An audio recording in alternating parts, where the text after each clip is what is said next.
Simon says subscribe and click on the bell icon to receive notifications.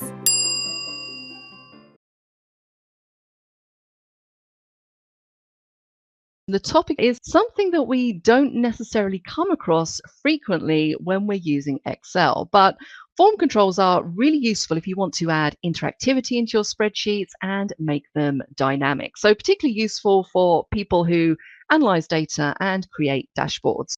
My name's Deborah Ashby. I'm a Microsoft instructor and a Microsoft MVP. And I absolutely love Excel. I've been training and supporting Excel for over 25 years, and I'm going to be your host.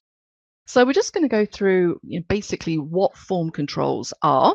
We're going to talk about the different types of form controls that you have available in Excel. We're going to talk briefly about form controls versus ActiveX controls, because a lot of people get confused about those two, so it's good to know what the differences are. We're going to talk a bit about the developer tab because if you've never used form controls before, you will find that they are all located on the developer tab in Excel, which isn't turned on by default. So I'll go through, I'll show you how to do that. And then we're going to dive into some form controls. So we're going to take a look at the combo box, the old checkbox, and also the new checkboxes, which are only available in Excel 365 at the moment. I will speak about that a bit more when we get to it. We're going to take a look at spin buttons, also option buttons, and these get gradually more complicated as we go through. So the last one, option buttons, we're going to combine those with an Excel chart that has a dynamic title. The examples I'm going to run through with you here are by no means the only way that you can use these form controls. Hopefully this will just give you an idea and you can think about your work and how you might incorporate them into the types of things that you do.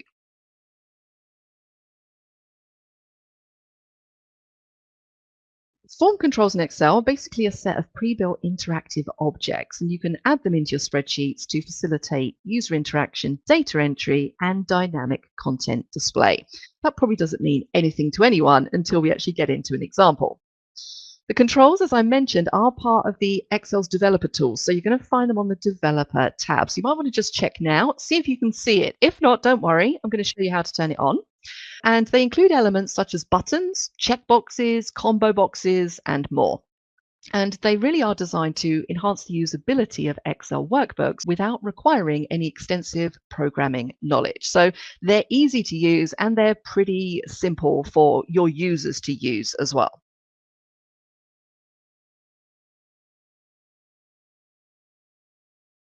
So let's just talk quickly about the different types of form control, because you'll see that we've got about 11 of them in there. But I am going to highlight a few of them. And these are the ones that I think tend to be the most well used, the most known, and the most useful. So you can see they're highlighted in green. Those are the ones we're going to cover.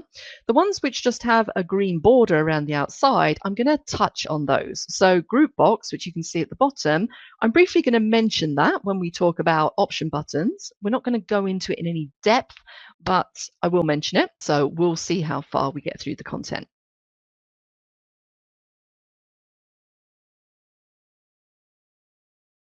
Now, as I mentioned, we access our form controls through the developer ribbon. So if you notice, if you take a look at my ribbons, I've got one called developer at the top here. And on the developer ribbon, we have a controls group and an insert button. This is where we find all of our form controls. Now, if you can't currently see the developer ribbon, then you need to turn it on. It's not turned on by default in Excel.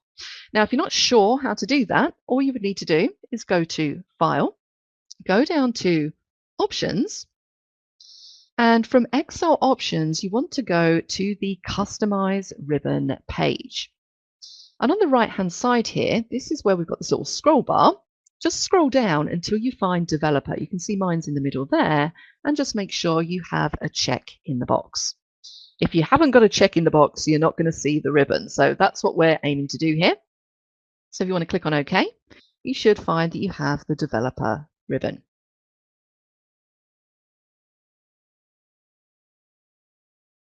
We're going to start out in this first example. As I said, we're going to be doing a combo box. Now, when we go up to the insert option just here, you can see that we have form controls divided down into two different groups. So we've got form controls and we've got ActiveX controls. So people always look at this and get a bit confused as to which ones they should be using, because you can see that they kind of repeat. We've got checkboxes here, we've got checkboxes down here.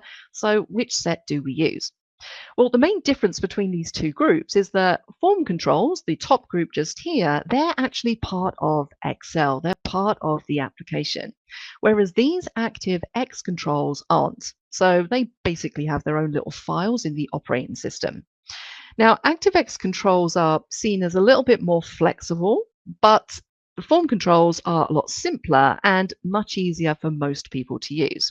So in the session, we're going to be using all form controls. We're not going to touch on ActiveX controls.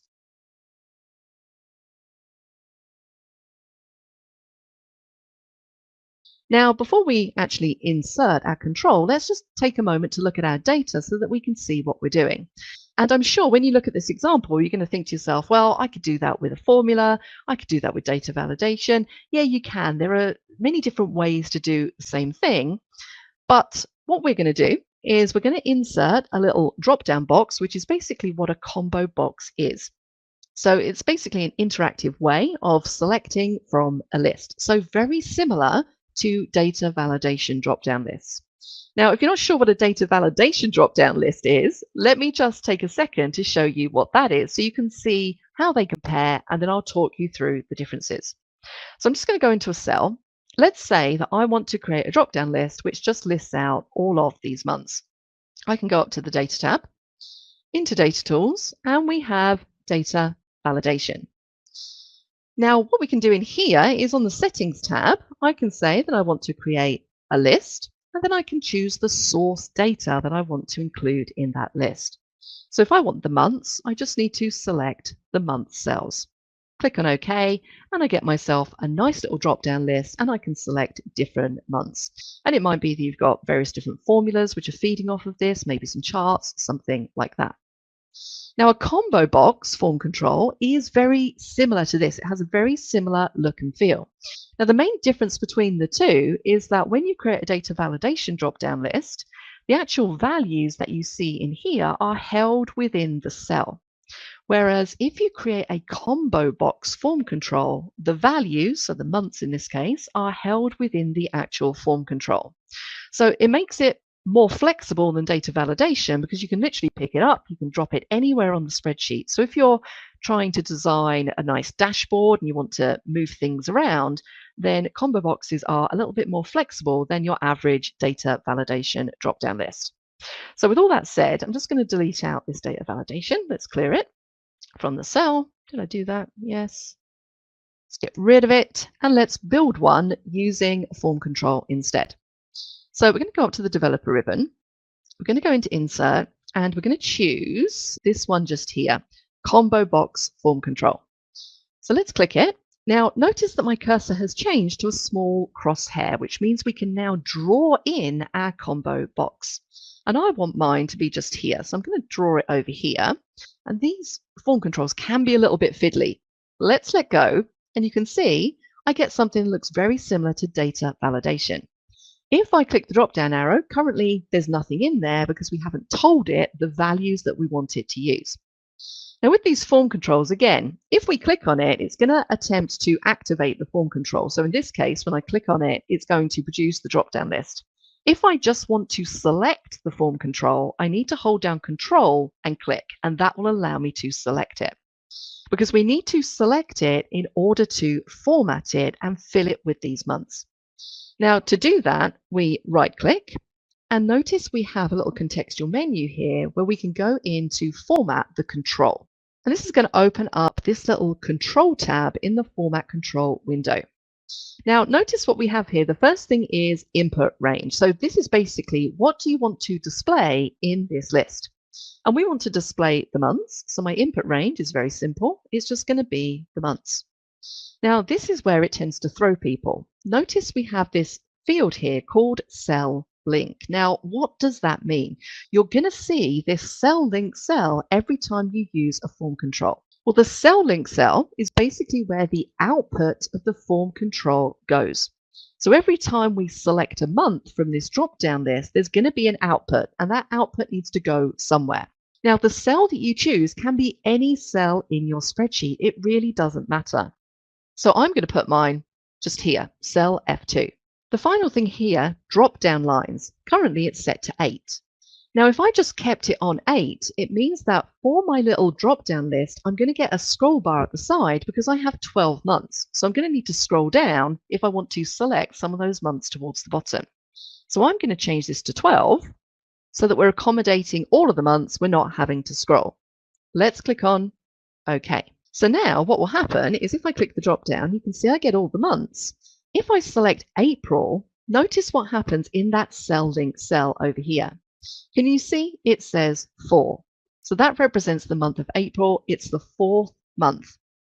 Now, Excel isn't clever enough to know that the 4th month of the year is April. It's basically just looking at this list and it's producing 4 because it's the 4th item, the 4th row. If I was to change it to June, it's going to change to 6, so on and so forth. So now that we have this position, this row number, we can combine this with a formula to get the revenue from this little table based on the month that we have selected. Now, what formula can you think where we can do a lookup, but we can also provide it with a row number? If you thought of index, then you would be correct.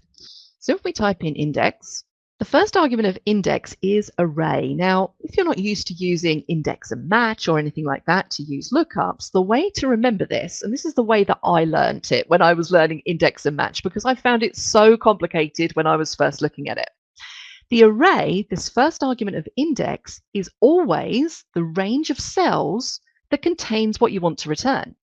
So I want to return the revenue. So my array is going to be where we have all of the revenue. That's the array, comma. The next argument is row number. Now, again, if you're used to using index and match, it's at this point you'd go in and you do your match to find the row number. We don't need to do that here because we already have the row number we want to return. That is what we have in cell F2. So when I close the bracket and hit enter, it's going to return the correct revenue. And if I change it to April, for example, it's going to return the correct revenue from the table. So this is a different way of doing data validation, but we can pick this form control up and we can drag it around. We can place it wherever we want on the worksheet. Because those values are contained within the form control, they're not assigned to the cell like a data validation would be. Now, this data just here, I've got it on the same worksheet just to make it nice and simple for us to do these exercises. You could have this on a different worksheet altogether, and this form control might be on a dashboard, and it might be referencing the information that you have on a different worksheet. It would work exactly the same way. This is perfectly fine. Okay, so that is your first one, the combo box form control.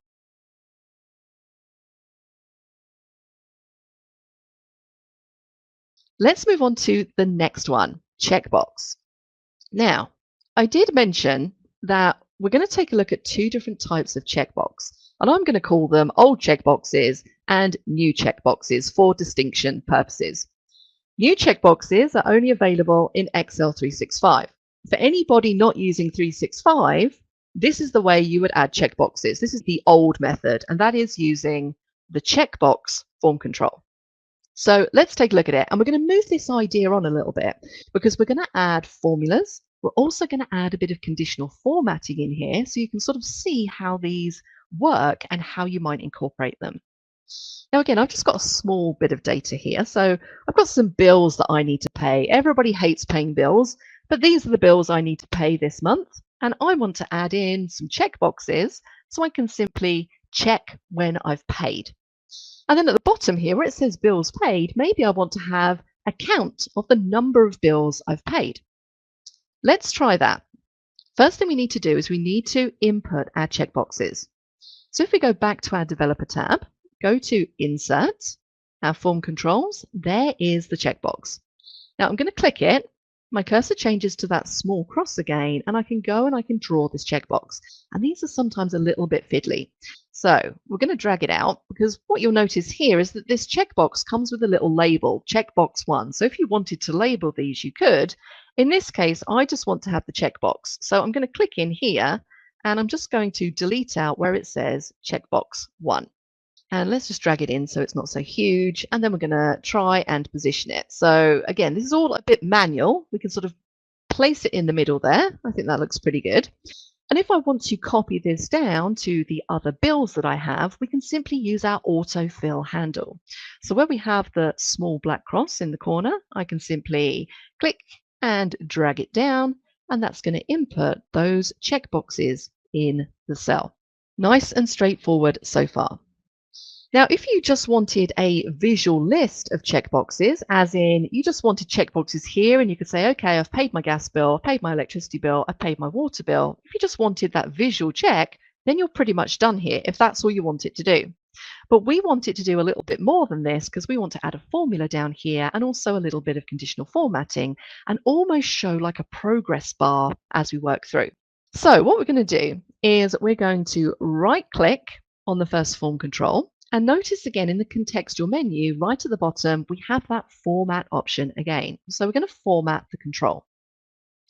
Now, this tab changes depending on the form control that we've got selected. So I'm now using checkboxes. So the options we have in here are different to when we were looking at the control tab for combo boxes. So this will change depending on the type of form control. Now, what you see here underneath value, currently it says unchecked. This is really how do you want those checkboxes to look by default? So if you want them all to have a check in them by default, then you would select checked. I want them to be unchecked, so I'm just going to leave it as it is. The only thing we need to provide is, again, that cell link cell. So when we check this checkbox, where do we want the output to go? And I'm just going to put it next to the actual bill. Let's click on OK. So now when I check this checkbox, it's going to put true in that cell. When I uncheck it, it's going to put false. So the output of a checkbox is true or false. Okay, it's a nice little toggle we have there. Now we need to go through, and unfortunately there is no quick way to do this. You can't select them all and add a cell link cell. You have to do them individually, which is, to me, one of the biggest drawbacks of these checkboxes. Fortunately, that has been resolved in new checkboxes. But if you're using old ones, this is a bit of a pain because you have to go through. So we need to right click, format control. Cell link cell is going to be the cell next to it. Click on OK, check to make sure it works. Yes, it does. Now, another way we could do this is we could hold down Control and select the checkbox and press Control 1. That's a quick way of bringing up that format control. And then we can add in our cell link. Click on OK. Let's check to make sure it works, which it does. Another alternative way of doing this is to hold down Control and select the checkbox. And you could simply go up to the formula bar, type in equals, and then link it to the cell. So that is another quick way of doing a cell link. So let's just do this last one. I'm going to go to Format Control, and we're going to cell D8 this time. Let's check it works, which it does. So currently they're all set to false because I haven't checked any of these boxes. Now let's say that at the bottom here in cell C10, I want to count how many bills I've paid. So effectively, I'm counting trues because whenever we've got a checkbox checked, it's going to change to true. So we can use the COUNTIF formula. Now, we've got two arguments for COUNTIF, range and criteria. So our range is going to be these cells just here, D4 to D8, comma. What is our criteria?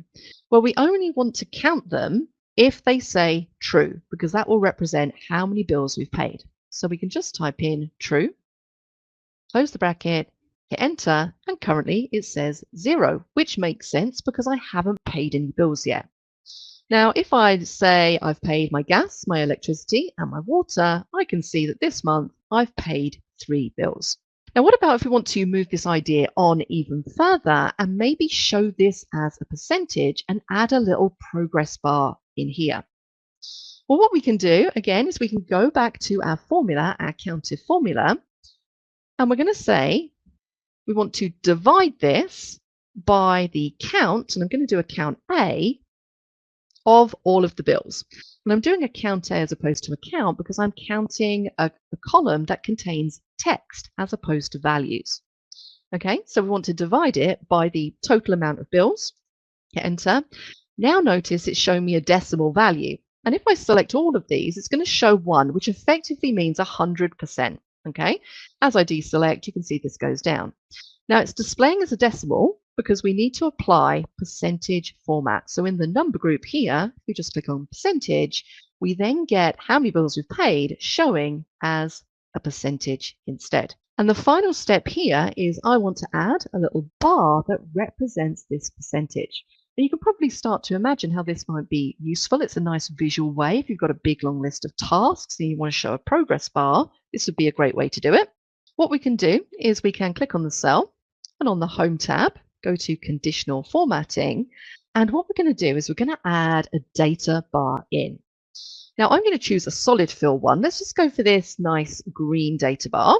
At the moment, it's not working correctly. It's showing the full bar when we've only got 40%. So immediately, I'm going to go back into Manage Rules, and I'm going to edit my data bar rule, because we need to change a couple of settings down here to get this to accurately reflect how many items we've got checked. Now in this minimum and maximum, currently that's set to automatic. So I want to change these to number. Now the minimum value is going to be 0. The maximum value is going to be 100%. Okay, so I'm sort of giving it a guide. The minimum is 0, the maximum is 100. And when we click on OK and OK again, we should find that that bar updates. So as we click, we now have this nice little progress bar contained within one cell. And again, that's a really nice thing to add to a dashboard. Maybe as people complete tasks, they get a nice visual indicator as to how far through the project, for example, we are. Okay, so that is sort of how you can incorporate checkboxes along with formulas and a little bit of conditional formatting data bars in this case, which I think is pretty cool. Now, just as a side note, you might be thinking to yourself, well, that's fine, but I don't want these trues and falses sitting there in the spreadsheet, particularly if you're sending this to somebody else. It's not particularly great. People might wonder what they are or what they're doing there. There are a couple of different ways you can go about this. You could simply right-click and hide the column. That's fine. It's not going to affect the actual formula. Alternatively, if we unhide that, what you can do is use conditional formatting to hide them. So I could select all of these. Oops, let's just select the ones with text. If we press Control-1 to take us into Format Cells and click on Custom, what we can do, and this is a little trick, is where it says General, we can type in 3 semicolons. And when we click on OK, that will hide them from view. Now, they're still in the cell. You can see as I click on the cell, we can still see true in the formula bar. It just hides them from view so that they're not distracting. So that's a nice way of just quickly sort of hiding them so that people can't see them. Alternatively, just simply hide the column. Okay, so a few little tricks for you in there.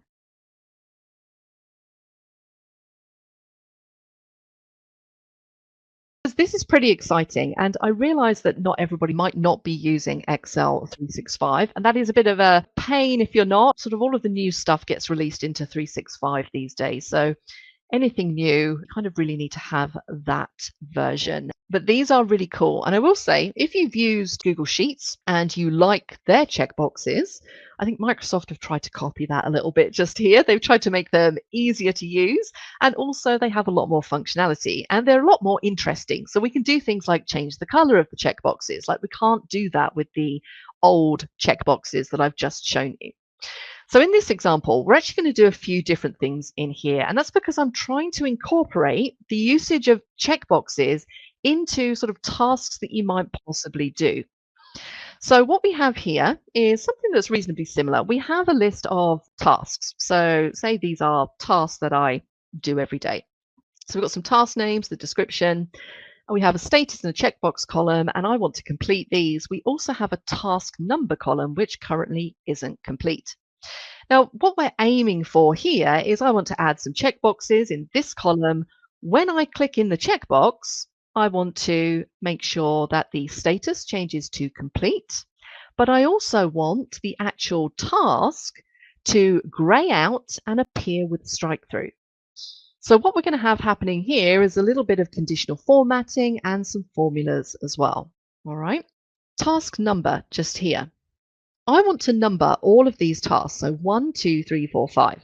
You might think to yourself, well, I'm just going to go through, I'm just going to type in 1, 2, so on and so forth. Now, that might be fine, nice and quick if you've got a small data set like I do here, but imagine if you've got quite a large data set. Typing those numbers in manually is a pain. Yes, you could type the first two in, select them both and use the fill handle to drag them down. But the disadvantage with this is if I decided that a new task needed to go in the middle here, so let's say I do insert, the numbering doesn't reorder itself. So now we've got a blank cell in here. This would be number 5. I would then have to go through and renumber everything that comes after it. Again, tedious. We don't want to be doing that. So let's make this a little bit more dynamic by using a formula. And the formula I'm going to use is the sequence formula. Now, sequence, again, is, I say, one of the newer ones. It's probably been around for, what, I lose track of time, maybe 2.5 years now, so a little while. It's not brand new, but sequence is available in Excel 365 and Excel 2021 for the PC and also for the Mac, I believe. And sequence will output a sequence of numbers, and it's dynamic. Let's type it in. I'm going to select sequence. Now, we've got quite a few arguments here. Only the first one is mandatory. Now, I know that I've got 10 items in this list. So when it comes to the number of rows, I could just say 10, close the bracket, hit enter, and it's going to number down 1 to 10. And if I was to try and insert something into the middle just here, you can see that it renumbers everything. So you can see now it's renumbered that as number 5, but it hasn't added a new number as it's moved them down. So let's make this a little bit better. Let's undo. And what we're going to do is we're going to jazz up our sequence function. We're going to make this nice and dynamic. Instead of counting down the rows, again, because I've got a small data set, it's fairly easy for me to just count down 10. If I had hundreds of rows, I don't want to do that. So I'm going to get Excel to do it for me by adding in count A. Good old count A. And I'm going to get it to count the entire column. So I'm going to get it to count column C. Now, if I close count A off and close sequence and hit enter, that looks a little bit better. So now I've got my number 11 at the bottom. If I add a new item and press enter, it adds 12. Now notice when I press enter, it's adding the number first. Now you might want that behavior to happen. That's fine. If you don't want it to add the number until you've actually typed something into the cell, again, we can modify this formula. And we can just add in the middle there, -1. So now it won't add anything. Let me add something that's a bit more meaningful. So meditate. It's not going to add the number until I press enter. Then it adds 11. And now when I add rows in, it's going to renumber everything correctly. All right, so that's just an additional little tip for you when it comes to numbering. So now we've done that, let's get on to the main point of this particular exercise, and that is adding in our brand new, lovely, shiny checkboxes. This is so much easier and much less fiddly than the other way. So what we can do here is if you do have new checkboxes, you're going to find them on the insert ribbon, and you should have a group called controls where you have this thing called checkbox. Now I will say mine's moved around on the ribbon. So if you can't see yours in exactly the same position as mine, just scan across that ribbon and check to make sure it's not at the end or something like that. Now, if you don't have them and you're using Excel 365, this is being a staggered rollout and it's been rolling out for months now. So if you don't have them now, then you will have them very soon. So this will still be useful knowledge to know. So what we're going to do is we're going to click on checkbox and take a look at that. It adds a lovely checkbox in. You can see we now have nice rounded corners. And it puts it in the middle of the cell. Now, bear in mind, if you don't want it in the middle, you can change that by just adjusting the alignment. And you do that as you would anything else. If we go to the Home tab in the alignment group, if I want it on the left, I can change it there, on the right, or in the middle. And this works in exactly the same way. We can use the autofill handle and we can just drag this down for as many rows as we like. Now, one of my favorite things, and that's because I just like pretty colors, is that we can change the color of our checkboxes to match the theme we've got going on in our worksheet. Now, this struck me as a little bit strange, but in order to change the color, you need to select your checkboxes and you actually change the font color.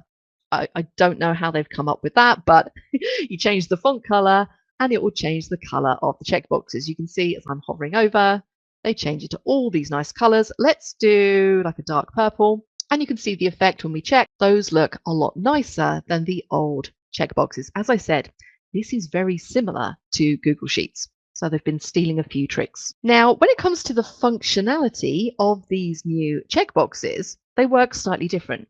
We don't need to mess around with cell link cells or anything like that. If I select this first checkbox, the output appears in the formula bar. So can you see it says true? All right. If I deselect, it says false. So we don't have to have them listed out at the side here in cell link cells. It's nice and neat. It's tidy. It's in that formula bar. Now, what I want to happen here is when I check a checkbox, essentially that means I've completed that to-do item. So I want it to output, first of all, a status of complete. So in cell E5, I'm going to add a quick if formula. And this is really, really simple. We're just going to type in equals if. Now, what's our logical test? Well, we want to say if this cell where we have the checkbox is equal to true, okay, which means it's checked. Now, if that's true, then we want it to output the word complete in the cell. If it's false, so if the checkbox isn't checked, we just want a blank. So we represent that with 2 quote marks. Let's close the bracket and hit enter. And you can see it says complete. Now I'm going to drag this formula all the way down. And we have nothing in the others because we haven't checked the checkbox. But as I start to mark off these to-do items, you can see it's going to put a status of complete in column E. So this is all working nicely. There is one final thing that I want to do here, just to give this a bit of added extra oomph. What I want to do is when we have a status of complete, I want the entire row, I want the font to go to a light gray, and I want a strike through to appear. So what we can do here is we want to select everything where we want to apply this formatting. And then we're going to go up to conditional formatting, and we're going to create a new rule. Now our rule is going to use a formula. Okay. Now in here, we're going to say if the cell E5, and notice when we select the cell, it automatically makes it an absolute reference. That's why we have those dollar symbols in front of the column and the row. Now, in order for this formula to work, if we keep it as an absolute reference, it's only going to apply formatting to the cell that we're currently clicked on because we've locked it to that cell. We need the formatting to travel across the row. So it means that we need to only lock the column. Okay, so we just want a dollar symbol in front of the column. So now we're saying when E5 is equal to complete. So when it says complete in that cell, what formatting do we want to apply? Well, I want the font to show in a light gray. And I also want it to show with a strike through. So let's click on OK and OK again and check it out. Everything that has a status of complete now is kind of fades into the background because it's done and it's got a strike through. So now when I go through my different items, we have that really nice effect, which makes it really obvious which tasks still need to be done. So that's another way that you can use the new checkboxes in conjunction with a formula, the if formula in this case, and also a little bit of conditional formatting. I think that's really cool. I use these new checkboxes all the time.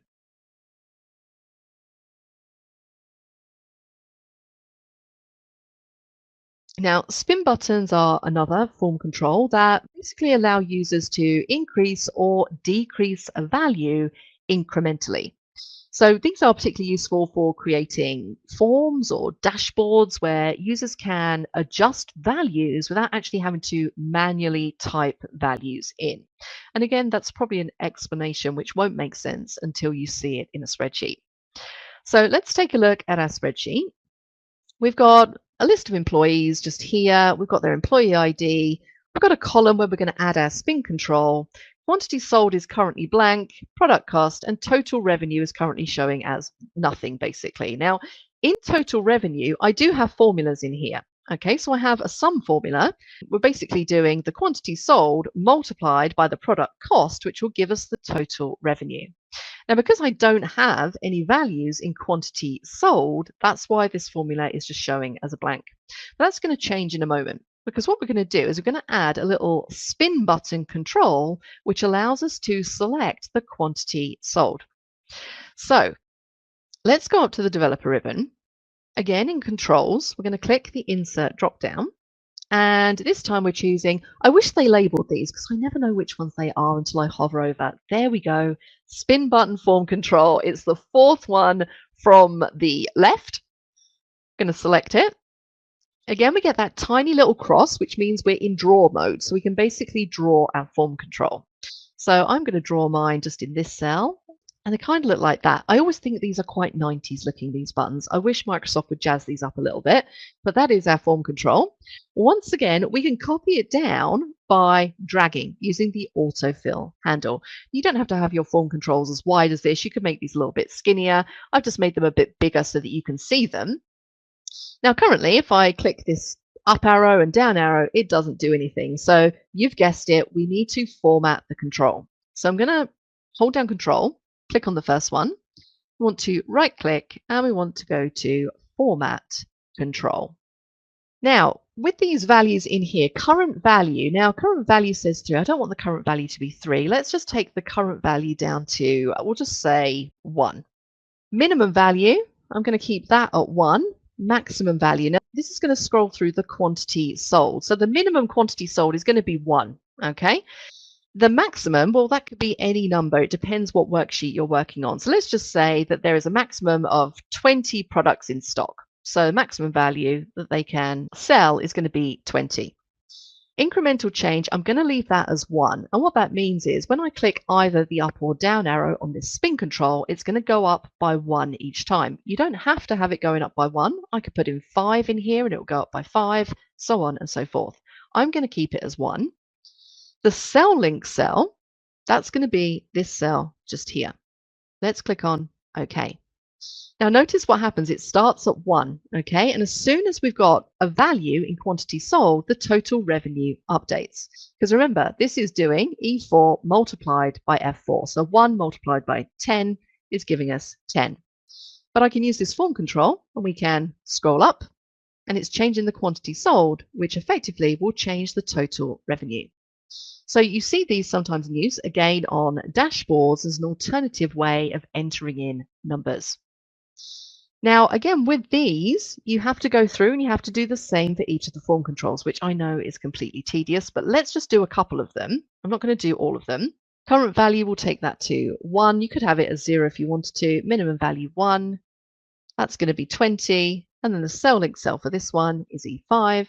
I'm going to do one more because I'm going to use these to show you how you can create a little chart that automatically updates. Let's do this final one. Hold down control, select it, right click, format control. And again, current value, we'll put that to 1, minimum value 1, maximum we'll have 20. And the cell link cell for this one is going to be this one. Okay. So here we can see an example of form controls which automatically update formulas because they're tied through. Now, what I could do is I could use this data in a chart. And because we've only got information filled in for the first 3 employees, I'm just going to use those. So I'm going to select employees, Claire, Lewis, and Ming. And let's say I want to plot the total revenue. So I'm going to select that column as well. Now, I selected those columns by holding down control. Okay. If you want to select columns that aren't next to each other, just hold down your control key. Now, with this data selected, I can create a quick chart. I can go to Insert. Let's go and let's just create a little 2D bar chart. And there we go. And you can see we now have those employees listed in the vertical axes, and then we have the total revenue values at the bottom. Now, this chart will automatically update when I use these form controls. So when I click this, can you see Claire Smith is moving at the bottom? Click it and it goes down. So I can change or essentially have kind of a dynamic element to my chart by linking all of this through using these form controls. Obviously, in an ideal world, we would have all of the information completed so we could add in Lucy and Gabby into the chart as well. But I think this illustrates this quite nicely. Again, this chart might be something that you want to copy and paste onto a dashboard. So a lot of the time you'll have all of your calculations, like this table we have here, on their own worksheets. And if you're building a dashboard, you'll just have the resulting chart. So you can then put these spin controls on the dashboard or have them here wherever you want to have them. All right, so that is an example of a spin button.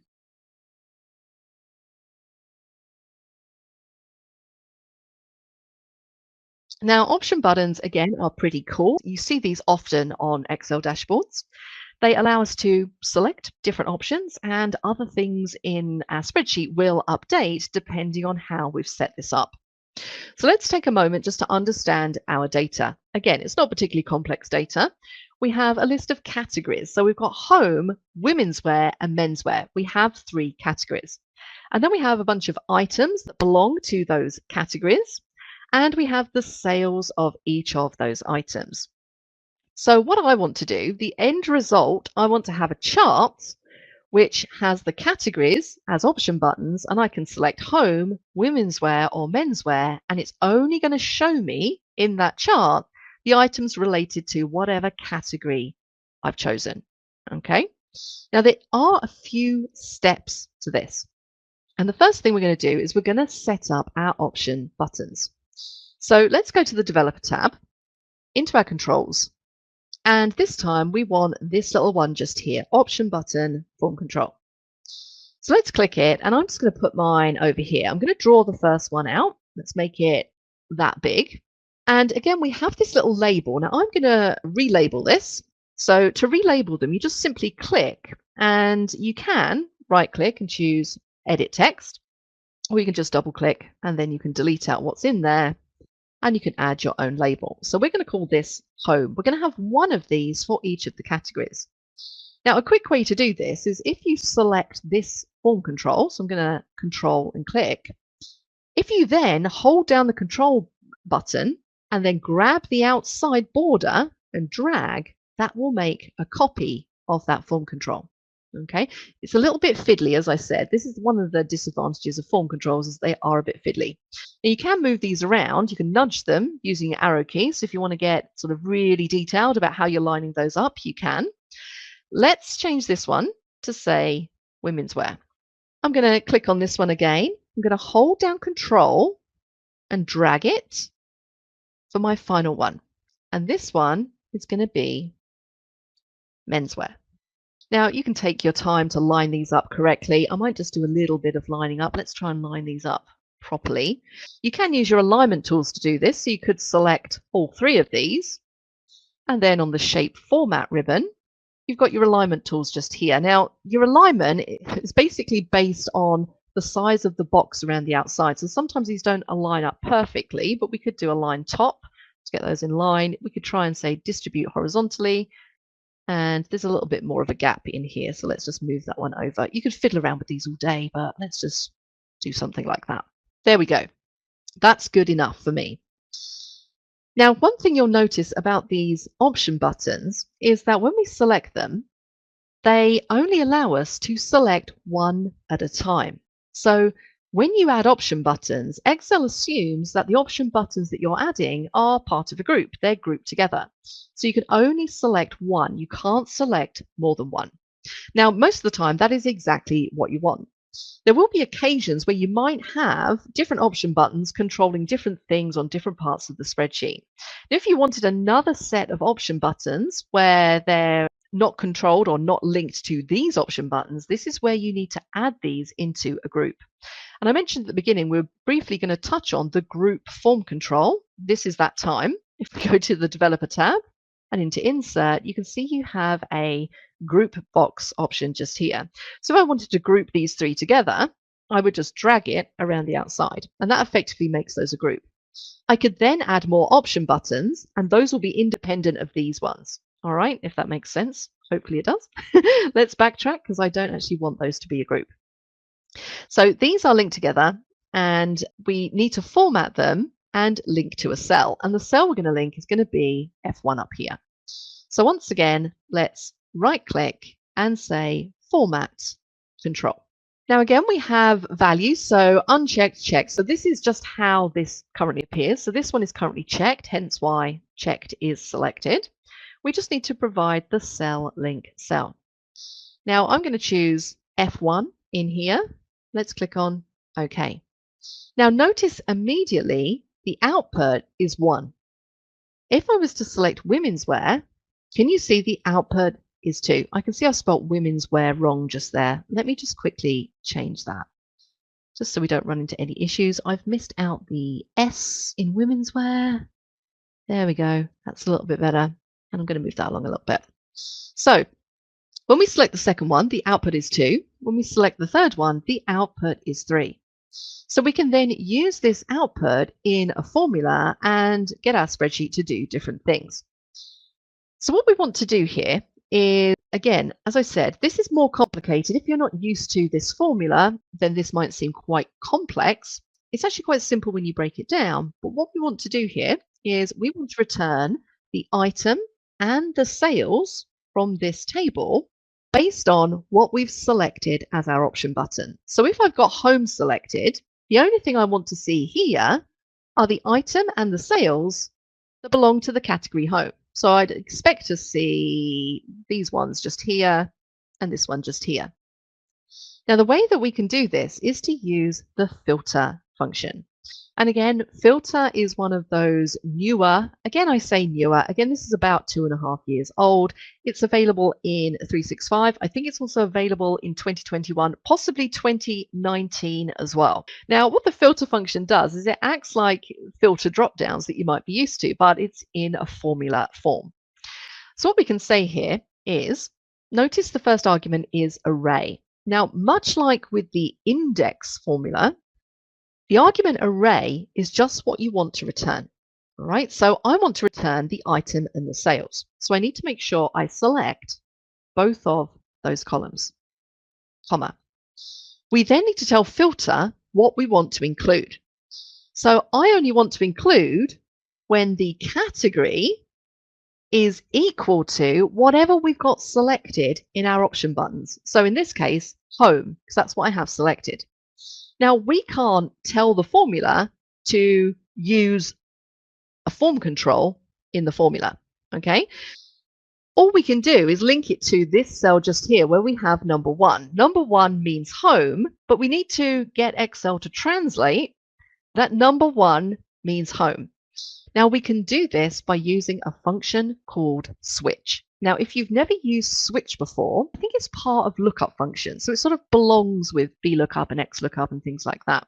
And what switch allows us to do is say, in this example, turn number 1 into home, turn number 2 into women's wear, turn number 3 into menswear. That's exactly what we're doing here. So we're going to say switch. Our expression, well, that's this cell just here, F1. So we're saying, when the value in cell F1 is 1, replace it or switch it with home. When the value is 2, switch it with women's wear. I'm just being really careful I spell that correctly. When the value in that cell is 3, switch it with menswear. And that is it. We can close off switch. We can close off our filter, and then when we hit enter, we should find now that the only items and sales values we're seeing in this little table are the ones that belong to the home category. And if we do a quick check, I can see that yes, that is correct. If I select women's wear, I now get those items. Menswear, I now get those items. So we've made a nice little dynamic formula using these option buttons. So now that we have this, let's take this a stage further. Let's incorporate a chart. So we're going to keep it on home. Let's select the entire little data set here, go to insert, and this time we're just going to put in a 2D column chart. So nice and straightforward. And I'm going to grab my little option buttons. So let's select them all. I'm just holding down Control, and I'm going to drag them down so that they kind of sit above the chart. And of course, you can format this chart however you like. We don't have time to do much formatting, so I'm just going to do a little bit here. Let's right-click, format, I'm going to make these bars a little bit chunkier. So I'm going to take the gap width down to make them wider. What else can I do here to make this a bit nicer? Let's add some data labels. So I'm going to say right-click. I'm going to add the values on the end, which means I can get rid of this axes because I have the values. Let's also get rid of the grid lines to make it nice and clean. And that's kind of what you're aiming for when you're working with charts. You just want them to be really simple, really easy to understand, and remove anything that isn't necessary. So now we have this nice chart that updates depending on which option button we've selected, which I think is pretty cool. The final little thing I'm going to show you here is how to add a dynamic title. So currently, the title just says sales. Now, what I want it to say is sales by category, semicolon, and then whichever one I've selected.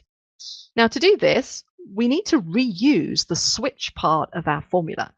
Now, I'm going to cheat a little bit here to save my typing. I'm going to go back to this formula and I'm going to copy where we have switch. So I'm going to select all of this along to here.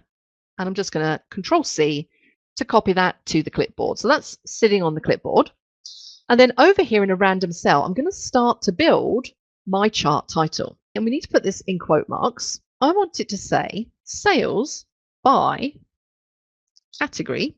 I want a space in there. So we want quote mark. And then I want to join it. We need an ampersand in there. And then I'm going to Control-V to paste in my switch formula. Now let's hit enter. Check out what happens. Sales by category home. If I choose women's wear, sales by category women's wear. So this is now a dynamic title. How do we get this into the chart? Really simple. We just select the chart title. We need to select the text box. And in the formula bar, we can type in equals and just link to the cell. Hit enter. And now we have a dynamic chart with a dynamic chart title, which is pretty cool. Again, this all works really well when you're putting together analysis or Excel dashboards. So a really nice quick way of making something interactive.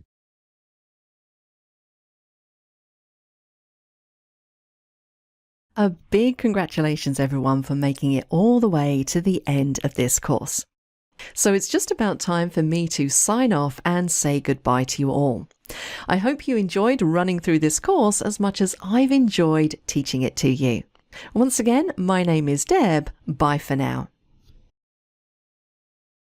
If you're not a subscriber, click down below to subscribe so you get notified about similar videos we upload.